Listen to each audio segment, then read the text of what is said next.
Hey everyone, Brandon Rubeo here from the Hockey Players Club and Quest Hockey, and today I had the privilege of interviewing Topher Scott.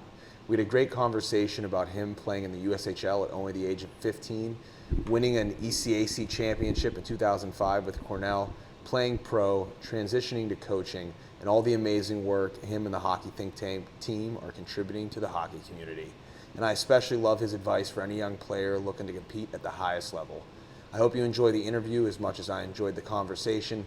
Please like and comment below, subscribe to our channel, and don't forget to download the Hockey Players Club app. Topher, really appreciate you being here today.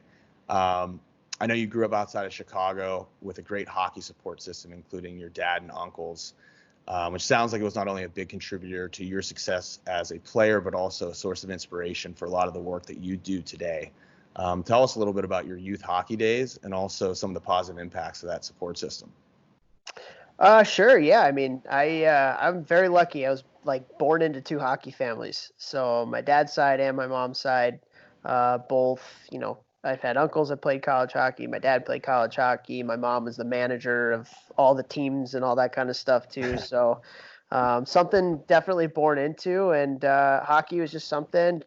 I was very fortunate as well to have a lot of really good coaches growing up, and I was put in a really good environment where, my dad and I'd play basement hockey all the time, and my friends and I'd play street hockey in the neighborhood, and just it was always fun, and it was always just something I loved to do. So I couldn't have asked for a better experience, better people that have guided me through that experience, and led to some pretty cool places. Yeah, absolutely. And I mean, at just the age of 15, you found yourself playing in the USHL for your hometown Chicago Steel. What do you think prepared you to play at that level at such a young age? And what was that transition like? Oh, it was awful. Yeah, it's hard for me to imagine. I mean, I didn't play junior hockey until I was 18, and I remember Yeah. that being quite a step then. I can't even imagine USHL at Oh, 15. well, it was one of those things so the year before I went to junior hockey, I had an amazing experience where I had a Bantam team that won the national championship. I think we were counting it. We actually have a 20-year reunion of us winning the national championship next week. And I think we had 9 guys play Division I hockey from that team. So it was just Wow. a great team, great experience. And so the next year was the first year that the Steel were in Chicago. They moved from Fargo, North Dakota, actually. And so we all just kind of went to tryouts. We didn't even know what junior hockey was, but we went because it was new and it was hockey. And so we went to play and ended up making the team out of there. Just had a really good tryout. And when you're 15 and you're playing with and against 19, 20-year-olds, that is not easy. And so it was a pretty good kick in the teeth of a year. Learned a lot about adversity, learned about struggle. I hadn't struggled much in my hockey career prior to that. Yeah. So, it was a tough experience to say the least, but I think, you take a learning experience out of all of it and just try to move forward and get better. Absolutely. And you ended up playing 4 seasons in the USHL, and by your last season, you were just under a point a game, which led to an opportunity to play at Cornell.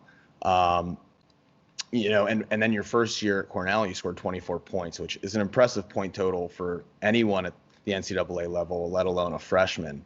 What did you learn during your time playing for the Steel that led to your development and enabled you to just transition so nicely to the NCAA level?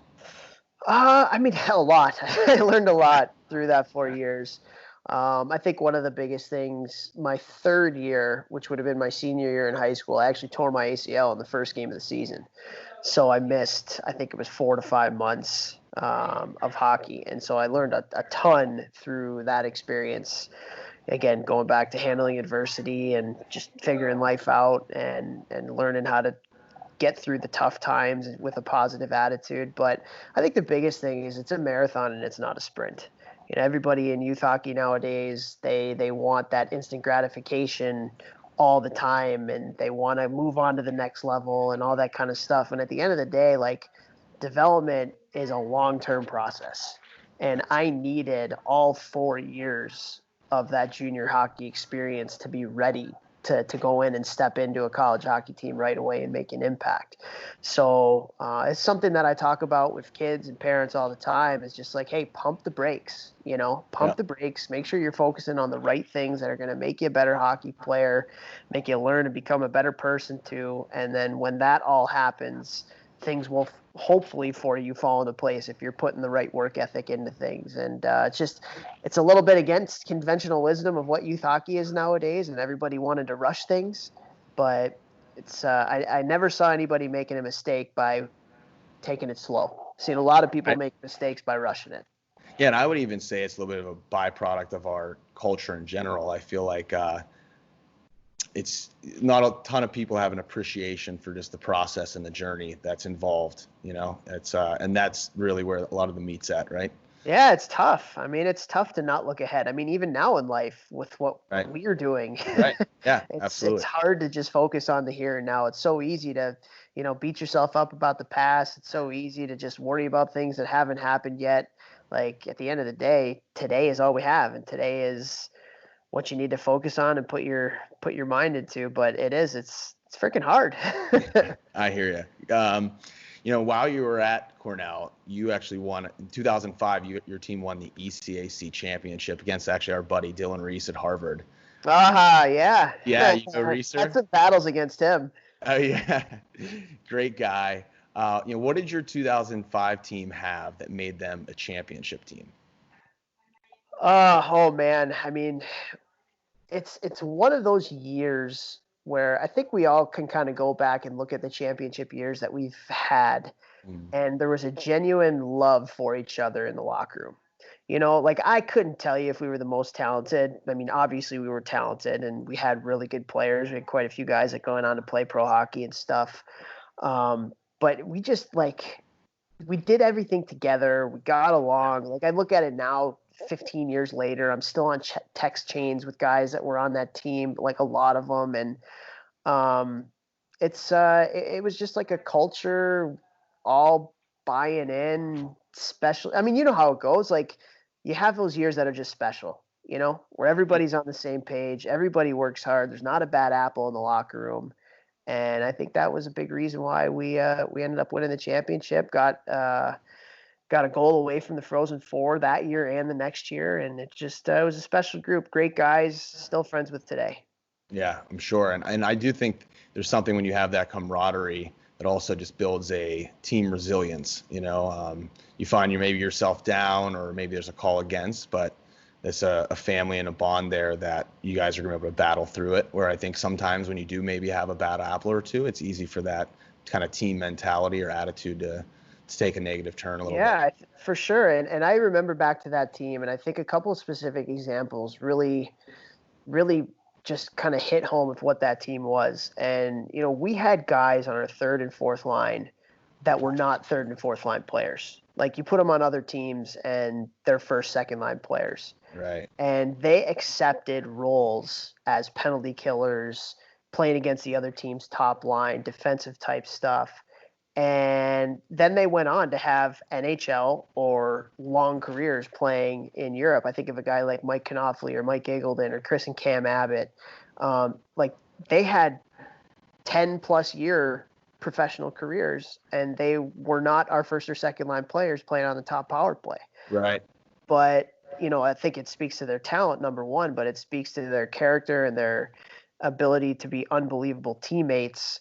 And I think that's a huge part. Like that was our leadership group, guys like that. And that's a huge part of the reason why we're so successful.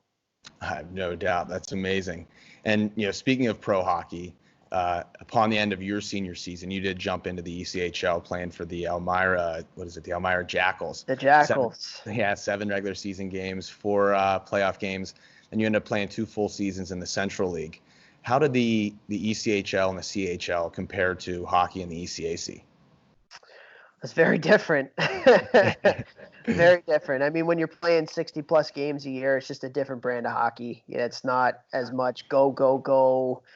It's more of a thinking game, I guess you could say, from a professional hockey standpoint. And it's interesting, like the East Coast League and the Central Hockey League, there's a lot of really good players, a lot of really talented, a lot of really good players that for whatever reason didn't make it up, whether it was a want thing, whether it was a circumstance thing. I mean, there's only so many spots in the NHL and the AHL. Of course. So still got to play with good players, got to meet some really cool people as well. And enjoyed my time. It wasn't, I mean, everybody gets into pro hockey with the dreams of playing in the NHL. And I found out very quickly that it's a business and there's no feelings. Like it's, it's, so that was tough from that standpoint, just not being able to recognize and realize what I ultimately wanted to do. But at the end of the day, to get a paycheck to play hockey, I mean, I don't think there's much better than that. Yeah, not a bad gig, right? When you look back, do you ever wish you would have played another year or a couple more years, whether domestically or gone overseas or anything? I don't want to say I regret it, but I had the chance after my second year playing pro I was approached by a former coach of mine actually to come and coach as a volunteer and get my master's as a graduate assistant at Miami of Ohio, which is, an unbelievable hockey program. And so that was something that was really hard to turn down. So I was not by any means ready to stop playing hockey. It's what I've known my entire life. I still consider myself, even though I coach hockey now, like when I think about hockey, I think about being a player. Right. Hard to turn that off, right? Yeah, right. Still hard to turn that off. Like I wish I could have maybe played a couple more years. Wish I could have done some other things from a playing standpoint. But the opportunity to get into coaching at that level, get my master's paid for. My wife and I were getting married that summer too. So it was kind of like, now you're starting to make life decisions a little bit more. Pro hockey's a year-to-year thing, and you're thinking for two now and not just one. And so it was a good decision at the time, and it's led me to where I am today. But yeah, still miss it. I'm sure. Now, do you still miss it or what? Oh yeah, at times. You know what I just miss being with the boys really, and obviously sometimes competing. But I will say, like by the time I was, my senior year, the body was beat up pretty good. And as much as I would say I'd love to still be playing, there's a part of me that knows that I really wouldn't want to deal with some of that grind, 20, 30 games into the year, and like knowing what that feels like. I enjoyed it while I did it for many, many years, but I don't know. I'm content with it at this point. Yeah, that's a grind. I mean, the lifestyle of being a professional hockey player is not a glamorous one. Yeah. I mean, NHL is above and beyond where you're getting treated pretty well, but still, I mean, 82 games and all the practice. It's an absolute mental battle and a physical battle to get through it, even at the highest level. So I hear you. Yeah. But at the end of the day, like, I don't know, playing hockey for a living is pretty cool. For sure. I mean, looking back, I wouldn't have minded maybe try and go over to Europe, play a year and mesh it in with some of a life experience too. But like I said, I had some shoulder surgery and some other injuries that just kind of, the body was beat up a little bit.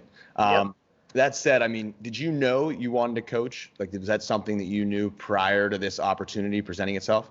Yeah, I think so. And again, that's the reason why I stopped playing, because the opportunity to jump in at that juncture to such a program like Miami of Ohio, it was just an opportunity that presented itself that was almost too good to be true. And so I never thought really much of life after hockey. I didn't really want to do anything else, didn't care to do anything else. Hockey's kind of all I think about and all I thought about. So getting into hockey in some capacity is what I wanted to do. And coaching was just kind of like a natural thing. And getting that opportunity was pretty cool.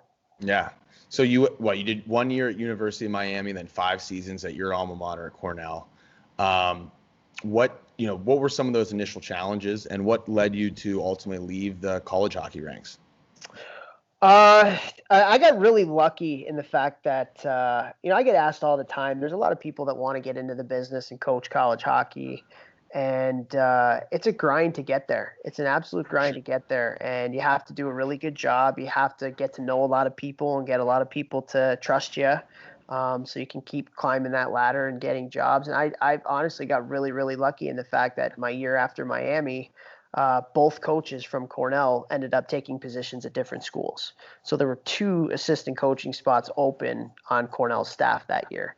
And so had that not have happened, I don't know where my career would have went to from a coaching standpoint. But I got really lucky the fact that I went there and knew the head coach and played for him, and he knew me. So I didn't have to do that grind, and Right. go up levels to get there. So I got really lucky from there. The challenges, I think recruiting is a huge learning experience. When you're going out and you're trying to find players and build relationships and build your network, I think every year that I did it, I got better at it. From a scouting standpoint and seeing players that you like that pan out, but also from just building relationships. Recruiting is all about building relationships. And what I think a lot of people don't recognize is that 90% of your job in recruiting is not in a rink watching a player. It's building relationships. It's getting information on kids and their families, and, building a little bit of a portrait of what your team should look like and how those kids would fit into that team and all that kind of stuff. So that was a really big learning experience for me. And then just the work that goes into it. You never anticipate as a player. As a player, I feel like maybe you can say the same thing. I felt like the coaches, we always thought they worked hard. We just never really knew what they did. We thought it was just hockey.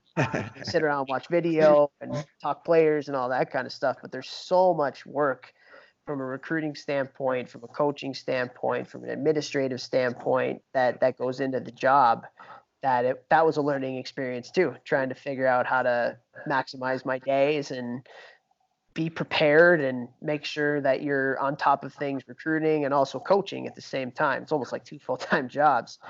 And then why I left, it was just basically a life decision. My wife and I were getting ready to start a family, and when you're recruiting and spending 200 days on the road per year, you kind of think about what's important. And for me, wanted to be a little bit more present. I grew up in a family where my mom and dad were always around. And that's not to say that you can't be a good parent by being a part of that lifestyle and traveling and all that kind of stuff. I just wasn't necessarily what I wanted to do. So I decided to leave and to be more present at home. And here we are today. I hear you. And, as I noted when I reached out to you, I've been a big fan of following you on social media. And for anyone who's listening or watching, you can find you at Topher Scott _ on Instagram. But I know I really appreciate the play breakdowns that you share. And I know I find myself wishing resources like that existed when I was growing up playing, And you've also since started the Hockey Think Tank to reach even more people online than, of course, you ever could coaching one team or even heading an organization. So for those who don't know, what exactly is the Hockey Think Tank and what's its mission? The Hockey Think Tank's mission is to provide as much hockey education and inspirational content as we can. And we want to be a vehicle for positive, just hockey experiences. So providing a lot of information for coaches, information for parents, information for players that can help anybody to become better and understand the process of youth hockey a little bit more too, because I think there's so much information out there and so many people in everybody's ear that sometimes it can get confusing. And having the experience that I've been able to have from a player standpoint and from a coaching standpoint, coaching at the Division I level, just want to try and provide some perspective for people and make everybody better. And I'm very lucky, the people that I've been able to coach with, you talk about the coaches at Miami and the coaches at Cornell, I legitimately got a PhD in hockey. Yeah. The way that they see the game from an X's and O's standpoint, the way that they see the game from a building of a culture and a people standpoint. I mean, both programs are perennially at the top of the country. Cornell ended this year as number 1 in the country. And so my education and what I've been able to learn, just trying to disseminate that out to as many people as we can. And also for me, I love learning too. So getting the chance, with our podcast, to bring on a bunch of different people that think about hockey in a different way, to be able to interview them and be able to just learn from them too. I think we're all trying to learn more and be better. And if I can find ways to do that through the Hockey Think Tank, it's what we're trying to do too. That's awesome. And if people want to, find that, where could they find more information? Cool. Thank you. No, it's just thehockeythinktank.com. We got a website with a bunch of different stuff on there. We've got a podcast, the Hockey Think Tank podcast, with myself and Jeff Lavecchio, who's actually my cousin, but he's a great hockey guy, a little bit more entertaining than I am too. So High energy, right? yeah, high energy. I gotta interview him next. Actually, it's on him on here. Yeah. It'll be much more entertaining than my interview. Yeah, I mean, we're just having a blast, just connecting hockey people together and just trying to educate and inspire the hockey world. That's awesome. And yeah, you have a mix of, like you said, you have your podcast. I know I was checking out some of your videos today where you talk X's and O's to even some skill development stuff on there as well, if I'm not mistaken. You've got trying to dabble in a little of everything. Yeah. Trying to dabble in a little of everything. Whatever we can do to provide some content out there, we're going to try and do. We had plans to get on the ice a lot this spring and summer to shoot some video stuff, but obviously not be able to do that right now, being quarantined. Yeah, I hear you. I feel your pain, my friend. With all of this coaching experience and also your playing experience, and like you said, working with some great hockey minds, and then even interviewing a lot on your podcast and whatnot, what would be some advice would you have for a young player who's trying to reach their potential and play at the highest levels? My biggest advice for anybody that wants to play at the highest levels is fall in love with the game.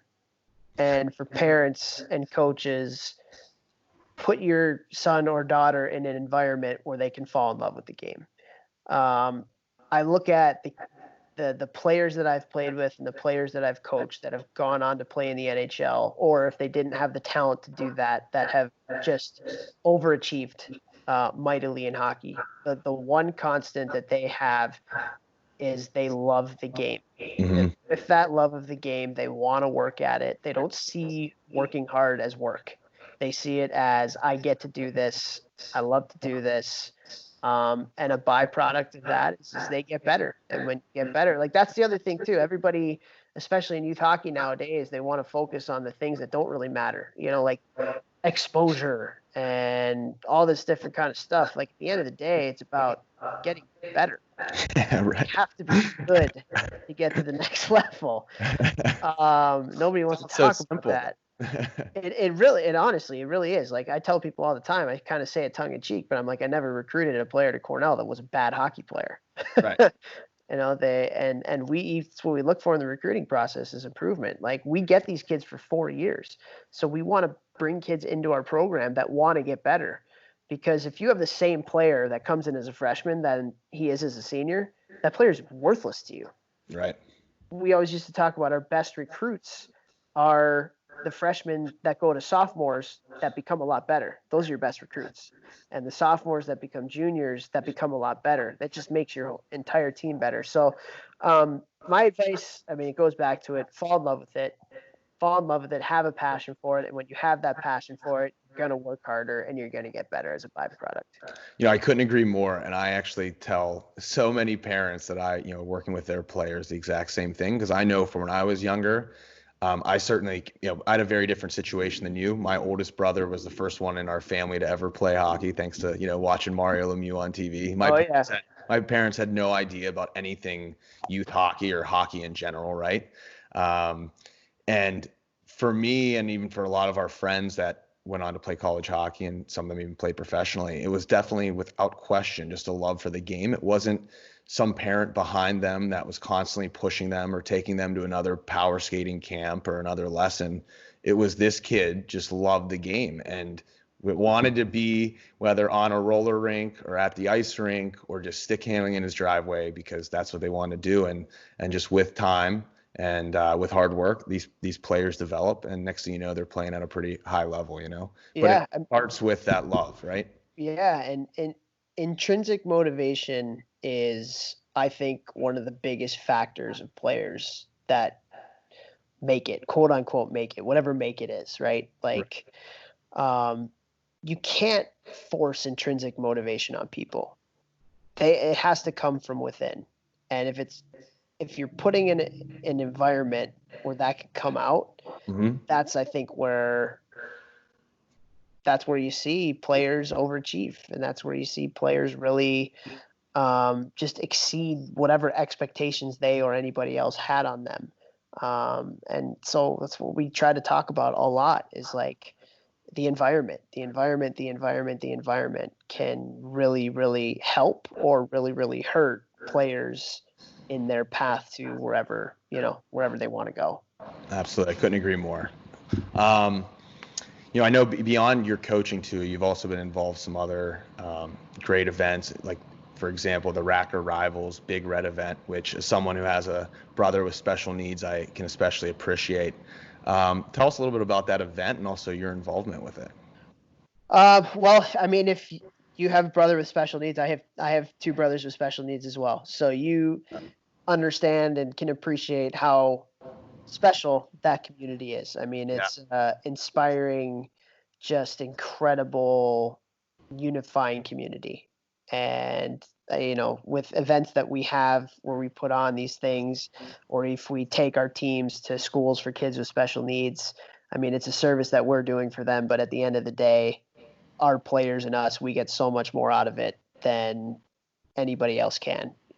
Just such a great experience. So it actually started. So there were a couple other kids that I played with at Cornell that did some community service type events with this school. It's called the Racker Centers at the time, where we would go and we just spend some time with the kids, and the kids would come over to the rink and skate and things like that. We had a lot of fun with them. And so when I became like a junior and a senior, the torch kind of got passed to me to continue with those events. And when I came back to coach at Cornell, they approached me about this game, doing a charity hockey game to benefit the school. And so we didn't really know what we were getting into, but we invited some celebrities, and some celebrities came. I think the first year we had Mike Richter came and Joe Nieuwendyk, so a couple of Hall of Famers, and had a bunch of people from town playing in the game. Just a real community type event. And I think the first year we raised $70,000 for the school. And now each year that we've done it, we're up to somewhere between each year, like $125,000 to $140,000 that That's amazing. we're raising for the school. And it's much needed. I think with the way the kind of world and economy is nowadays, funding from the government to those types of agencies are getting cut more and more every year. Yeah. It seems like, but there's such necessary and such amazing places that to be able to help provide for it. And if you have family members with special needs, you know how important those types of places are for the betterment of our family members and for that community. So very, very fortunate to be able to forge those relationships and help them out and have a lot of fun. Also, the game's great. Like, we almost sell out our barn for the game, and it's a lot of fun. That's awesome. Yeah, I mean, it's, as you understand, it's almost even hard to even communicate to some people if you don't have that kind of family dynamic to understand how impactful that kind of stuff is, and goes really, really a long way. Yeah, the services that those people provide. I mean, for some people, they're life-saving. For others, they're life-changing. And for others that have the means, like, they still, they make life a lot easier for people that have to provide and care for people with special needs. And so those schools like Racker, and I'm sure there's some that that you've been involved with too. I mean, they're essential, very, very essential. That's a word I feel like we're hearing a lot nowadays. Essential services, right? But they do such amazing things for people with special needs. Yeah, no doubt about it. I definitely appreciate for you taking charge of some of that event and contributing. We like to normally end our interviews with something just a little fun, some rapid fire. Let's do it for our guests. So, and on a little lighter note, favorite pregame meal? Have you had any other pregame meal other than like pasta and chicken? I still like it though. I love it, but some people throw some, I've heard steak and potato. It's a little heavy for me, but then again, some people say pasta's heavy. So I'll tell you a funny story. So when I was playing for the Steel, when I was playing junior hockey, like, nutrition was not even a thing back right. then. Yeah. Like, we never even thought about that. And so I literally, I was probably more superstitious than I cared to like at the time, but I literally had buffalo wings from a restaurant by my house before a game. And I think I had 2 goals in that game. So for the rest of the season, I had buffalo wings before every single home game that I played. And that's just dumb we were when we were that Yeah. age, and how far things have come from a nutrition standpoint. So just think back on that, and you're like, oh my God, I can't even believe that I did that. Right. All right. Favorite barn in the ECAC aside from Cornell? Favorite barn in the ECAC, I would have to say, so St. Lawrence, I think, has the best barn. Like Okay. St. Lawrence, Appleton Arena it's an old barn, a lot of character. But my favorite place to play on the road was Harvard, because we have an awesome rivalry and our fans literally hate Harvard with a passion. Okay. So when we actually play at Harvard, we have a lot of alumni in the Boston area, and it's sold out, and it's probably 90% Cornell fans. Oh, really? So like legitimately a home game for us when we play out there, and that's my favorite place to play. A favorite college barn non-ECAC? That's a good question. Honestly, haven't played in that many. Got to play at Michigan State, which was pretty cool. That was a school I looked up to growing up. Got to see a few games at Michigan at Yost, and I think Yost is a pretty special place for players to play too. So maybe I'll go with that one. I'll go with Yost. That's a good one. I imagine you probably have some level of appreciation for some of the shorter NHL players. I know I do, as someone who's, it's always been a challenge of playing the game. So Marty St. Louis or Theo Fleury? Oh, that's a good question. I have to go with Marty St. Louis. I mean, like, I wore 26 in college and I wore 26 in pro. We actually got to interview him for our podcast, which was really, really cool, getting the chance to be able to do that. So, like, growing up when I was younger, Theo Fleury was certainly an inspiration, but Marty St. Louis was kind of like my teenage years, getting into college years. So you're a little bit more in tune to things like that. And I mean, he was amazing. He absolutely was. You How ever about get a you? chance to? I'm really torn on this one because Marty St. Louis definitely for my like core playing and being a fan days. My oldest brother though, Theo Fleury, was his favorite player growing up. Okay. So we always had Calgary Flame stuff, and also, looking back at the era that he played and the points that he put up in such a physical time and being his size, it's pretty amazing. If you ever get a chance, I'd highly recommend reading his book. Oh, I haven't already. Oh, yeah. Well, that's you look back at it now and you see the stuff that he went through, and you see the advocate that he is today for people that have suffered from abuse and things like that he did. What he's doing for the world at large is way more important than anything from a hockey standpoint. Yeah. So, Theo Fleury is a hero now for a lot of people, including myself. I mean, that's what he's doing is incredible. Yeah. And his book, not only does he shed light, of course, on the abuse, but even, of course, he had some, issues away from the rink, but even just him very uncensored about playing through a lot of the injuries, especially back then, there was even more of a stigma. You didn't want to be the guy that was found in the training room, even if you were just getting, your hamstring rubbed out. That was looked at as weakness. So just to think about what he was playing through, and again, he puts into light like some of the numbers he was putting up at those times. It's really something special. That was an awesome book. A tough book to read at times for sure. Yeah. Because he's very candid about a lot of stuff.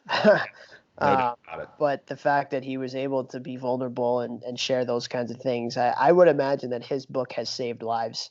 Yeah, I hope so. And I wouldn't doubt it for a second. Yeah. But Stanley Cup or gold medal? Stanley Cup. Yeah, I'm with you on that one. All right, last question. One of your children has the opportunity to play hockey at any ECAC school aside from Cornell. Where would you want them to go? Well, scholarship school, so they can get a scholarship and pay for it. That's number one. No.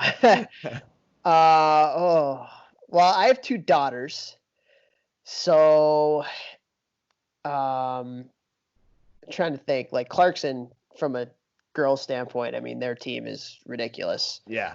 So I guess maybe Clarkson. But at the same time, I have to say, if I do have a son, Brent Brecky, who's like my coaching mentor, He's actually the first person to give me a job. He was coaching at Miami of Ohio at the time that I got into coaching and got me that first job. He's the head coach in St. Lawrence now. So if he was still around and I had a boy, I would say St. Lawrence. Fair enough. Actually, you know what? I got to throw in one last one just because they're two people we both know. Yeah. Who's tougher, Matt Claxton or Jeff Levecchio? Who's tougher? Yeah. Oh, Matt Claxton. No.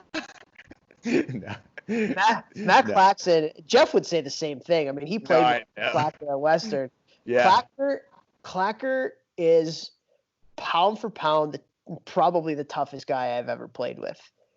And if you knew him off the ice and like somebody told you he was a fighter, you'd be like, really? You know? Yeah. But we've said it to him for years. He's got that baby face too. You would never think he's getting on the the YouTube videos don't match up.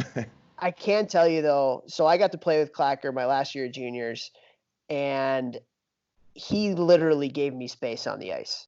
Like, people legitimately were afraid of him. And this was back when junior hockey, there was a lot more, I shouldn't say a lot more, but there was more fighting. It was more accepted, more a part of the game, you know. And he had an impact just by being on the ice because everybody knew who he was and where he was. So yeah, and I seen him beat up a few different people pretty badly, and he made a career of it too. And I'm happy for him because now he's transitioned to life outside of hockey, having played that role for the amount of years that he did at the professional level. And he was a fighter, but he's sharp as a whistle. Like, he's smart, kid, like great teammate, all that kind of stuff. So from a toughness standpoint, I would say Matt Claxton 10 times better. Not to say Jeff isn't tough, but I totally understand. To be honest with you, I'd be hard pressed to think of someone that I played with that I would even consider maybe taking over Claxton. So yeah, he might be the toughest. I don't think there might be anybody that I've played with that is tough as him. So that's an easy question to answer. I'll have to make sure I don't share this with him so his head doesn't get too big. But to begin with. Yeah, right. Take all those punches. But Topher, not only do I appreciate you taking the time today, but really just appreciate all that you're doing with the Hockey Think Tank and your involvement and contributions to the game. So, thanks for your time, and hopefully we can do this again another time soon. Yeah, for sure. Keep up the good work on your guys' end too. Appreciate you having me on.